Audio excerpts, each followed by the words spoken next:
Диляверу Умерову 52 года. Несколько лет назад его начали беспокоить сильные боли. Начала беспокоить меня кожа, зуд, жжение.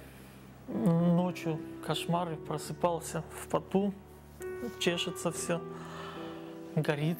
Взяли кожу на биопсию, послали на обследование, и оно мне показало, что это не ходжинская лимфома, Т-клеточная, грибовидный микоз. Дилявер Умеров работал в сельсовете, отвечал за электрохозяйство. Потом его должность сократили, и он устроился на работу в Крымэнерго. Мужчина связывает свой диагноз с облучением, которое мог получить на подстанции.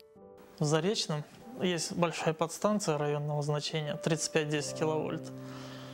Туда нужен был дежурный электромонтер, оперативный работник. Ну вот, работая там, я думаю, один из векторов откуда появилось. Это так как там на территории подстанции большие магнитные поля, я мог получить магнитное облучение непосредственно на территории этой подстанции, так как помещение дежурного электромонтера находится на территории подстанции, но не за ее пределами, хотя по правилам должно быть находиться за ограждением.